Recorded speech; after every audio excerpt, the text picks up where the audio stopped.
Deconstruction at the Catholic Student Center has officially begun. There's hardly a wall in the hall underneath of us right now, in the library just over there, and on the first floor of the house that doesn't have a big old hole in it, and dust everywhere. And it is disconcerting. It is disconcerting in almost every way. Everything from where do I sleep when the jackhammer starts at 7 in the morning, to how do I get from the kitchen to the commons, as I have for the last 30 years. And now, as Sean made clear, we even have outhouses for you, just for you. Could we love you anymore? And in deconstructing, they tell me we should not be surprised by surprises. And there will be a lot of days when we will find something that undoes the plan, like attempting to make a simple hole through a plasterboard, only to find out that it's a load-bearing wall that holds up everything else. And then it all comes to a screeching halt again because we find a little patch of asbestos about this square tile from the old days. What I learned is that deconstruction, though, is not demolition. Big difference.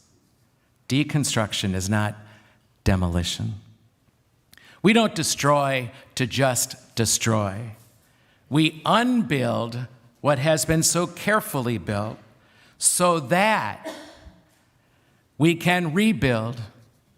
We deconstruct so that we can construct again, so that this community can even be more hospitable, especially to our students, so that the flow of students through this almost 100-year-old house now and this center, so that that flow is more effective and productive, so that we can build in a more effective way a home away from home for our students.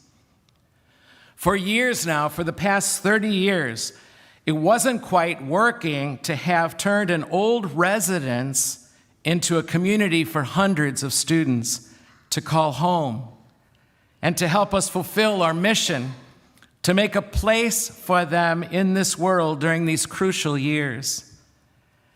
And so, with the generosity of many and the vision of a few, we began to tear down the walls so that.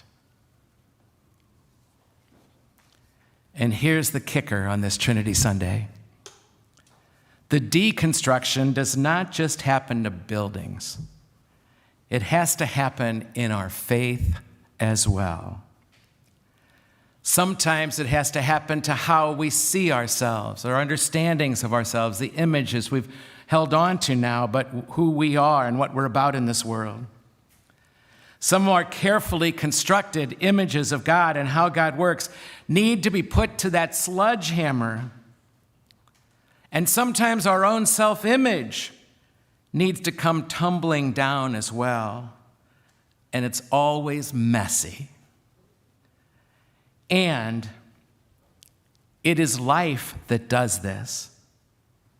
Life takes that 15-pound sledgehammer in hand and keeps hammering at that wall, until the wall comes tumbling down. Even if we find out that wall is thicker than we thought it had been, propped up for so many, and our faith propped up by so many for so long. A wall perhaps constructed by our parents, a wall perhaps constructed by our church, a wall perhaps constructed out of our own fears and our own insecurities that we never ever really dealt with. Sometimes the walls of faith and our self-knowledge need to come a-crumbling down, and it's always messy. I dare say that this pandemic, this last year and a half, has done a number on us in more ways than we have yet become aware. So much of what we assumed to be true began falling down right in front of our eyes. Even to the practice of our faith, even to like going to Mass every Sunday, that habit has now been broken for so many of us, perhaps expressing to us clearly in a way we can't avoid that some of the old reasons we had for coming to Mass aren't there anymore. They were always part of our lives, Mass was, for so many, for so long. And now, if it's going to come back, it's going to be because we're finding new reasons, perhaps more valuable reasons for coming here at the beginning of every new week. Reasons different than any we were ever aware of before. And if we don't find new reasons to go to Mass or even to believe in God, it's not going to hold, and it's going to get messy. We also had to face the fact during these months, much less face the fear that most all of us had at one point or another, that we could get COVID. And if we get it, we could die. Or perhaps even worse, we could pass it on to someone, and they might die. Even just the awareness of that reality blows up the sense that we have control.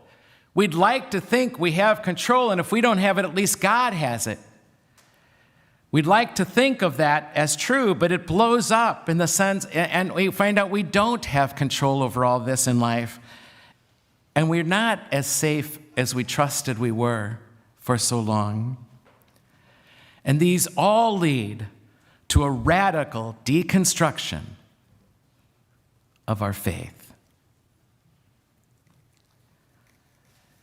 The image I have of what I've seen happening these days, and it's happening all the time, but it was more intense, I think, these last year and a half, is that Jenga puzzle. You know, all those wood sticks we put in a tower that we built together, the Jenga puzzle with all those wood pieces. And in the game, you pull out a piece each time. You pull out one, your foe pulls out one, and you're kind of hoping the whole tower is going to fall on your opponent. But we pull out those little pieces of wood, and we find the rest of it teetering, even more so as we go along.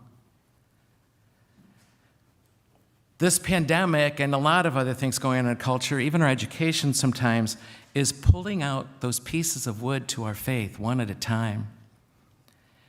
And so we end up feeling unmoored, decentered, scared.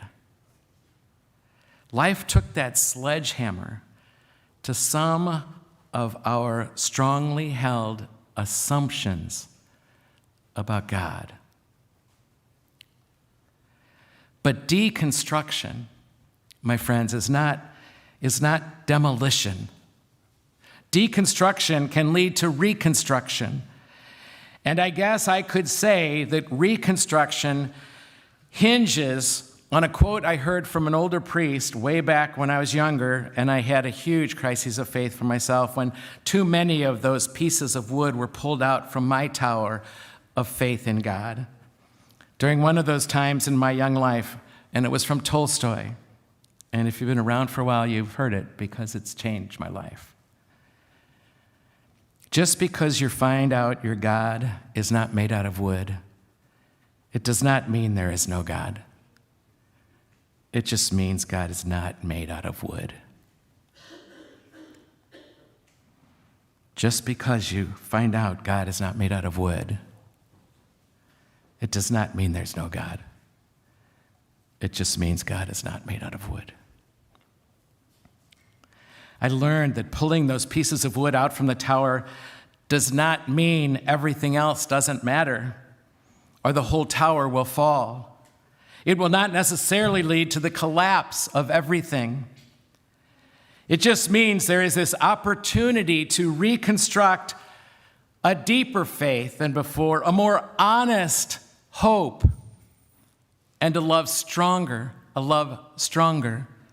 more reliable, and humbler. than before. Anything we say about God is more wrong than it is right. And it's more wrong at the outset. Our concepts about God are not God.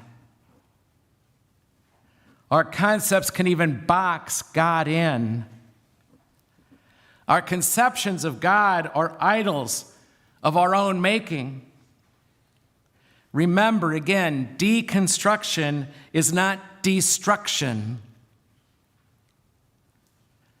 There's a big old fancy word in theology called apophatic theology.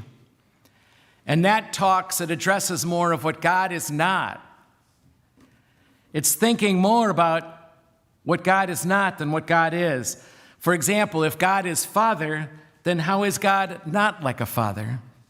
If God is like a king, how is God not like a king?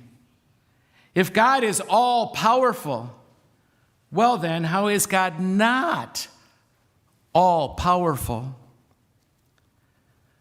But those images need deconstruction if we're ever going to get to the point of coming to see God stripped down and bare bones, revealed in Jesus of Nazareth and in his death, most like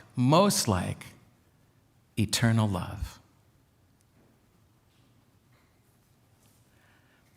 A young man told me once, he's a victim of deconstruction on almost every level as an undergraduate.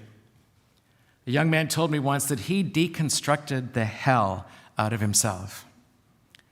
And now there's nothing left of him anymore. He doesn't even know sometimes whether he exists in this world if it's not some sort of fantasy of the mind. He doesn't know who he is anymore. Deconstruction was so severe. And in the process, he lost any notion of God. That, my friends, is not deconstruction. That is demolition. That leaves us unmoored. That means there's no anchor anywhere anymore. No joy, no meaning. That is not what needs to happen. People can't live without meaning. We don't have to tear it all down, but we can examine it piece by piece. We don't have to tear it all down, but examine it bit and pieces at a time. The bits and pieces that no longer work, that no longer jive with our experience of life and our further studies of the scriptures and our theology and life experience for 3,000 years. Make no mistake about it. We are not demolishing the house in the center, but we are unbuilding. We are deconstructing so that we can rebuild in a way that works, in a way that enables the flow and beauty and hospitality for all. That's what God does. Deconstructs our notions of God's own self so that God can really, truly begin to be God's own self for our sake. What we're doing over there is truly, as a matter of fact, what God is doing all the time.